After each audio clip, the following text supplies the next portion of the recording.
తవ్వకాలైతే చాలా సీరియస్‌గా కంటిన్యూ అవుతున్నాయి. మనకున్న సమాచారం గనుక నిజమైతే మాత్రం ద బిగ్గెస్ట్ సెన్సేషన్ ఎంటైర్ ఎపిసోడ్‌లో ద బిగ్గెస్ట్ సెన్సేషన్ దీని కిందే అనుకోవాల్సి ఉంటుంది. లోపల నుంచి అందుతున్న సమాచారం ప్రకారం. ఎందుకంటే సిట్ అధికారులు దీన్ని ఒక చాలా గోప్యంగా మెయింటైన్ చేస్తూ వస్తున్నారు. లోపల నుంచి విషయాలు ఏవి కూడా బయటికి తెలియకుండా, పర్టికులర్‌గా మీడియాకి తెలియకుండా, బయట ప్రపంచానికి తెలియకుండా చాలా సీక్రెట్‌గానే ఇదంతా కూడా చేస్తూ ఉన్నారు. ఎందుకంటే ఇది ఒక సెన్సిటివ్ ఇష్యూ కాబట్టి లోపల విషయాలు ఎక్కడ కూడా బయటికి చెప్పట్లేదు. కానీ మనకున్న సమాచారం, మనకు లీక్ అయిన సమాచారం, లోపల నుంచి బయటకు వచ్చిన ఒకళ్ళతో మాట్లాడినప్పుడు వాళ్ళు ఇచ్చిన సమాచారాన్ని మనం ఒకసారి చూస్తే చాలా ఆశ్చర్యకరమైన, ఆందోళనకరమైన అంశాలు బయటకు వస్తూ ఉన్నాయి. 4 డెడ్ బాడీలు ఇప్పటివరకు. నలుగురు కూడా యువతులు, అంటే మహిళలకు సంబంధించిన డెడ్ బాడీ ఆనవాళ్ళు, అంటే ఎముకలు పుర్రెలు దొరికినట్టుగా. అయితే దొరికిన వెంటనే అవి ఆడవాళ్ళవని ఎట్లా డిసైడ్ చేశారు అంటే పుర్రె ఆకారాన్ని బట్టి. మగవాళ్ళ పుర్రె వేరుగా ఉంటుంది, ఆడవాళ్ళ పుర్రె ఈజీగానే ఐడెంటిఫై చేయొచ్చు. పుర్రె సైజు, లోపల స్కెలిటన్ సైజ్ అనేది మహిళలకి చిన్నగా ఉంటుంది, ఆడవాళ్ళకి పెద్దగా ఉంటుంది. మగవాళ్ళకి పెద్దగా ఉంటుంది, ఆడవాళ్ళకి ఈ పుర్రె సైజ్ అనేది చిన్నగా ఉంటుంది. దట్స్ నోట్లో పళ్ళ ఆకారం, ఈ పళ్ళ ఆకారం అనేది, పళ్ళ డిజైన్ అనేది 32 పళ్ళ డిజైన్ అనేది మగవాళ్ళకి ఒకలా ఉంటుంది. మగవాళ్ళ దంతాలు, పెద్ద దంతాలు ఒక మాదిరిగా ఉంటే ఆడవాళ్లకు మరో రకంగా ఉంటాయి. సో చూసి చూడగానే ఇది ఆడవారి స్కెలిటనా, మగవాళ్ళ స్కెలిటనా, ఇది చిన్నపిల్లల స్కెలిటనా, పెద్దవాళ్ళ స్కెలిటనా అనేది ఈజీగా కంపేర్ చేసేస్తారు ఫోరెన్సిక్ టీం అంతా కూడా. సో అందువల్ల ఇప్పటి వరకు నాలుగు మృతదేహాలకు సంబంధించిన పుర్రెలు, ఎముకలు దొరికాయి అనేది బయటకు వస్తున్న అనధికార సమాచారం. అందుకే మరోసారి డిస్క్లైమర్ ఇస్తూ ఉన్నాము. ఈ బ్రేకింగ్ కనుక నిజమో కాదో పూర్తి స్థాయి క్లారిటీ ఇంకా రావాల్సి ఉంటుంది. అధికారులు అఫీషియల్గా ధృవీకరించాల్సి ఉంటుంది. మనకున్న సోర్సుల్లో చెక్ చేసిన క్రమంలో 4 బాడీలను ఐడెంటిఫై చేశామనేది వాళ్ళు చెప్తున్నారు. ప్రస్తుతం తవ్వకాలు జరుపుతున్న ప్లేస్ని కూడా మీరు ఒకసారి ఎదురుగా చూడవచ్చు. ఆ గ్రీన్ పరదా ఏదైతే కప్పారో, ఆ పోలీస్ వెహికల్ ఏదైతే ఉందో ఆ వెహికల్ వెనకాల మీకు కరెంటు స్తంభాలు మీకు కనిపిస్తూ ఉన్నాయి. ఆ కరెంటు స్తంభాల వెనకే ప్రస్తుతం డిగ్గింగ్ అంతా కూడా జరుగుతోంది. సో దాని దగ్గరే ప్రస్తుతం 4 మృతదేహాల ఆనవాళ్లు దొరికాయి అనేది ఇప్పటివరకు బయటకు వస్తున్న ప్రచారం. ఎగ్జాక్ట్లీ మీకు ఎదురుగా లొకేషన్ చూపిస్తున్నాను. పోలీస్ వెహికల్ వెనకాల కరెంటు స్తంభాలు కనిపిస్తున్నాయి. కరెంటు స్తంభాల పక్కనే 11వ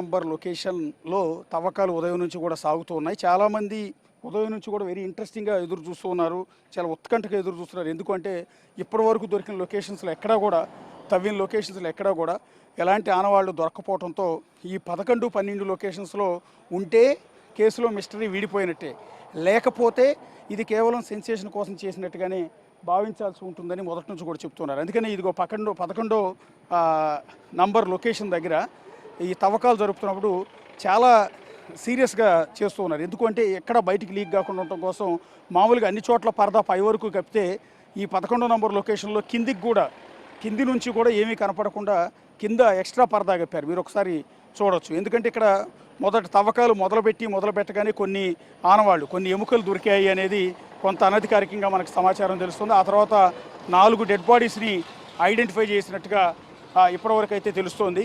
సో దీనికి తోడు ఇప్పుడు మనకు కొద్దిసేపటి క్రితం లోపలికి ఉప్పు బస్తాలని తరలించారు. సాల్ట్ బస్తాలని లోపలికంటే ఇదిగో 11వ నంబర్ లొకేషన్ దగ్గరికి సాల్ట్ బస్తాలు తరలించారు. బేసిక్గా సాల్ట్ బస్తాలు ఏ సమయంలో తరలిస్తారు? సహజంగా ఎవరినైనా ఖననం చేసినప్పుడు, అంటే పూడ్చిపెట్టినప్పుడు శవపేటికలో ఉప్పు కూడా వేసి ఖననం చేస్తారు. అంటే కుళ్ళిపోకుండా, పురుగులు బట్టి కుళ్ళిపోకుండా శరీరం మామూలుగా ఎండిపోయే విధంగా, పురుగులు బట్టి కుళ్ళిపోవటం అనేది కొంత అసహజమైన చర్యగా భావిస్తారు. తమ కుటుంబ సభ్యుడి మృతదేహం అట్లా అయిపోకుండా ఉండాలని వాళ్ళు శవపేటికలో ఉప్పు కూడా పోసి ఖననం అనేది చేస్తారు, పూడ్చిపెట్టడం అనేది చేస్తారు. ఉప్పు వేయటం వల్ల బ్యాక్టీరియా లాంటిది జనరేట్ కాకుండా, అంటే పురుగులు పట్టకుండా సాధారణంగా ఎండిపోతుంది, అంటే శరీరం కుళ్ళిపోకుండా ఎండిపోతూ ఉంటుంది. సో దానివల్ల వాళ్ళ ఆత్మకి శాంతి లభిస్తుందని భావిస్తుంటారు. అందుకని ఉప్పు వేస్తుంటారు. ఇంకంతేకాదు పల్లెటూళ్ళలో చాలామంది ఈ ఆవులు కానీ, ఎద్దులు కానీ, గేదెలు కానీ చనిపోయినప్పుడు వాటితో పాటు వాటిని గొయ్యిదీసి పాతిపెట్టి ఆ కళేబరాన్ని దానితో పాటు కొన్ని బస్తాలు ఉప్పు వేస్తూ ఉంటారు. ఎందుకంటే ఒకటి స్మెల్ రాకుండా, రెండోది బ్యాక్టీరియా జనరేట్ అయ్యి కుళ్ళిపోకుండా ఉండటానికి అలా చేస్తుంటారు. సో ఇప్పుడు ఈ తవ్వకాల దగ్గరికి ఉప్పు బస్తాలు లోపలికి తరలించడం, స్వయంగా కూలీల చేత పోలీసులే ఉప్పు బస్తాలను లోపలికి ఇదే స్పాట్కి తీసుకెళ్లారు. ఎందుకు తీసుకెళ్లారు? మొన్న కూడా ఇక్కడ తవ్వకాలు జరిపారు. ఆ రోజు ఏం ఐడెంటిఫై కాలేదు కాబట్టి వాళ్ళకు ఉప్పు అవసరం అనేది పెద్దగా లేకుండా పోయింది. ఇక్కడ మానవ మృతదేహ అవశేషాలు, అంటే ఎముకలు పుర్రెలు దొరికాయి కాబట్టే ఈ ఉప్పుని బహుశా అక్కడికి తరలించుంటారు అనేది ఈ బయట ఉన్న వాళ్ళందరూ కూడా, ఆ వ్యక్తి కూడా చాలా స్పష్టంగా చెప్తున్నాడు, ఈ లొకేషన్లో ఖచ్చితంగా డెడ్ బాడీస్ ఉంటాయి, ఖచ్చితంగా డెడ్ బాడీస్ ఉంటాయి. నేను ఆ రోజు పూడ్చిపెట్టినప్పుడు స్పష్టంగా నా కళ్ళతో చూశాను, నా చేతులతోనే పూడ్చిపెట్టాను అని విజిల్ బ్లోయర్ అని చెప్తున్న ఆ వ్యక్తి, ముసుగు వ్యక్తి చాలా క్లియర్గా చెప్తూ ఉన్నాడు. సో అతని మాటలకు బలం చేకూరేలా ప్రస్తుతం ఇక్కడ 4 డెడ్ బాడీస్ ఆనవాళ్ళు అనేవి దొరికాయి అనేది ఇప్పటి వరకు మనకు తెలుస్తున్న అనధికార సమాచారం. ఇది ఒక సెన్సేషన్ కాబోతోంది. దానికి తోడు ఉప్పు బస్తా లోపలికి తీసుకెళ్ళటం అనేది ఈ కేసులో మరింత ఇంపార్టెన్స్ని తెచ్చిపెట్టింది. ప్రస్తుతం మనం చూస్తున్న గ్రీన్ పరదా ఏదైతే ఉందో ఆ పరదా వెనకాలే తవ్వకాలు జరుగుతూ ఉన్నాయి. ప్రొక్లైనర్తో ఇప్పటివరకు కూడా తవ్వారు. ఇంకొక బేస్ కూడా మనం ఒకసారి చూడాల్సింది, అక్కడ ఉన్న ప్రొక్లైనర్, ఆ చిన్న ప్రొక్లైనర్ని బేసిక్గా గొయ్యి దవ్వటానికి తీసుకెళ్లారు. సో ఆ తర్వాత దాన్ని బయటకు పంపించేశారు. అంటే గొయ్యి దవ్వటం కంప్లీట్ అయిపోయి బహుశా పుర్రెలు ఎముకలు లభ్యమైన తర్వాత ప్రొక్లైనర్తో పని ఉండదు. అక్కడ తీసుకెళ్లిన కూలీల సాయంతో, పలుగులు పారల సాయంతోనే వాటన్నిటిని కూడా వెలికి తీయాల్సి ఉంటుంది. అందుకని ప్రొక్లైనర్ అవసరం లేదు కాబట్టి ప్రొక్లైనర్ని కూడా బయటికి పంపించేసినట్టున్నారు. చక్కగా ప్రొక్లైనర్ డ్రైవర్ కూడా బయట కూర్చుని రిలాక్స్డ్గా కూర్చుని ఉన్నాడు, పెద్దగా పని లేదు దానికి. సో మనుషులు మొత్తం కూడా పనిచేస్తున్నారు. 20 మందికి పైగా కూలీలు లోపల పనిచేస్తున్నారు. ఇక్కడ సిట్ టీం సభ్యులు ఉన్నారు, ఫోరెన్సిక్ టీం సభ్యులు ఉన్నారు, క్లూస్ టీం సభ్యులు ఉన్నారు, రెవెన్యూ సభ్యులు ఉన్నారు, ఇంకా మిగిలిన పోలీస్ శాఖకు సంబంధించిన సిబ్బంది అందరూ కూడా, అంటే లోకల్ పోలీసులు అందరూ కూడా ఉన్నారు. వాళ్ళందరి సమక్షంలోనే పంచనామా అనేది నిర్వహించాల్సి ఉంటుంది. ఒకవేళ చిన్న ఎముక దొరికినా, పెద్ద ఎముక దొరికినా అది అధికారులందరి సమక్షంలో వీడియో మొత్తం కూడా తీస్తూ ఉంటారు, ఫొటోస్ ఎప్పటికప్పుడు తీస్తూ ఉంటారు. ఆ తీసిన సమయం అంతా నోట్ చేసుకుంటారు.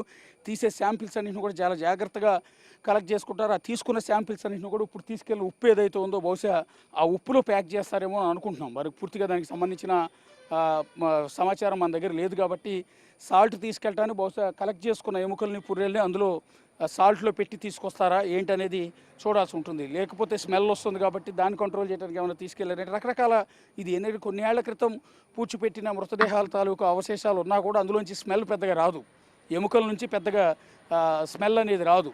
సో ఎందుకు ఉప్పు తీసుకెళ్లాల్సి వచ్చింది? సో ఇది బేసిక్గా ఈ పోస్ట్ మార్టం చేసే అటాప్సీ వైద్యులకు కావచ్చు, అటాప్సీ సిబ్బందికి వీళ్ళకి ఎక్కువగా అవగాహన ఉంటుంది. సాల్ట్ ఏ సందర్భాల్లో వాడుతుంటారు అనేది డాక్టర్లకి పూర్తి స్థాయి అవగాహన ఉంటుంది. సో ఎప్పటివో 15 ఏళ్ల క్రితం రేప్ చేసి చంపి పూడ్చిపెట్టిన డెడ్ బాడీస్ ఆనవాళ్ళు, అంటే ఎముకలు, పుర్రెలు ఎన్నేళ్ళు ఉన్నా కూడా చెక్కు చెదిరే అవకాశం లేదు కాబట్టి అవి దొరికితే వాటిని భద్రపరచడానికి సాల్ట్ అనేది వినియోగిస్తారా లేదా, ఎందుకు సాల్ట్ ఏ సందర్భాల్లో వాడతారనేది వాళ్ళ నుంచి మనం సమాచారం తెలుసుకోవాల్సి ఉంటుంది. కాకపోతే ఇంట్రెస్టింగ్ డెవలప్మెంట్, ఇది మేజర్ డెవలప్మెంట్, ఒక సంచలనమైన డెవలప్మెంటే. సో మరి కాసేపట్లో దానికి సంబంధించిన ఏమన్నా అప్డేట్స్ని అధికారులు ధృవీకరిస్తారా లేదా అన్నది చూడాల్సి ఉంటుంది. లేదంటే కనుక ఇప్పుడు అక్కడ తవ్వకాలు చేస్తున్నారు కాబట్టి ఒకవేళ దీన్ని రహస్యంగా ఉంచి పూర్తి స్థాయి రిపోర్ట్స్ సబ్మిట్ చేయడానికి ఇంకా టైం పడుతుంది కాబట్టి మీడియాకు పూర్తి వివరాలు వెల్లడించని పక్షంలో ఒకవేళ ఎముకలు లాంటివి కనుక దొరికితే ఇదిగో ఇటువైపు నుంచే తీసుకొస్తారు. ఖచ్చితంగా ఇటువైపు నుంచే ఈ రహదారి గుండానే తీసుకొచ్చి మనకు ఎదురుగా కనిపిస్తున్న బ్లూ కలర్ వ్యాన్ ఏదైతే ఉందో అక్కడ పోలీసులు నిలబడి ఉన్నారో ఆ వ్యాన్లోనే స్టోర్ చేసి అక్కడ నుంచి ఫోరెన్సిక్ ల్యాబ్కి తరలించాల్సి ఉంటుంది. బహుశా ఇలా తీసుకొచ్చేటప్పుడు వాళ్ళు అడిషనల్గా బస్తాలు లాంటివి ఏమి పట్టుకెళ్ళలేదు, ఒక్క ఉప్పు బస్తాలు మాత్రమే తరలించారు. తిరిగి వచ్చేటప్పుడు బహుశా ఆ ఉప్పులోనే వీటన్నిటిని కూడా ప్యాక్ చేసి తీసుకొచ్చే అవకాశం ఉంటుంది. దాన్ని బట్టి మనకు క్లారిటీ వచ్చే అవకాశం ఉంటుంది. లేదా కొంత ఇంటర్నల్ ఇన్ఫర్మేషన్ అక్కడ లోపల పనిచేయడానికి వెళ్ళిన సిబ్బందిలో కొంతమంది ఈ విషయాన్ని లీక్ చేసే అవకాశం ఉంటుంది. మొన్న 6వ నంబరు లొకేషన్లో కూడా ఒక మనిషి ఎముకలు, పుర్రె దొరికాయి. అది పురుషుడి పుర్రె ఎముక అని తేలింది. అది కూడా సిట్ అధికారులు ఎక్కడ ధృవీకరించలేదు. కానీ అక్కడ పనిచేయడానికి వెళ్ళిన మిగిలిన సిబ్బంది దాన్ని కొంత బయట ప్రపంచానికి లీక్ చేయడంతో సంచలనం మొదట వెలుగులోకి వచ్చింది. అయితే అతను చెప్తున్నది 100 మందికి పైగా ఆడవాళ్ళని, పర్టికులర్గా 15 ఏళ్ళ నుంచి 20 ఏళ్ళు 22 ఏళ్ళ లోపు ఉన్న యువతులను మాత్రమే రేప్ చేసి ఇక్కడ పూడ్చిపెట్టారు అనేది విజిల్ బ్లోయర్ చేస్తున్న ఆరోపణ. కానీ మొన్న దొరికింది మేల్ డెడ్ బాడీ. కానీ ఇప్పుడు ఈ స్పాట్లో 11వ లొకేషన్లో 4 యువతుల డెడ్ బాడీ తాలూకు ఆనవాళ్ళు, అవశేషాలు దొరికాయి అనేది బయటకు వస్తున్న సమాచారంగా తెలుస్తుంది. చూద్దాం మరి కాసేపట్లో అయితే దీనికి సంబంధించిన క్లారిటీ అయితే వచ్చే అవకాశం.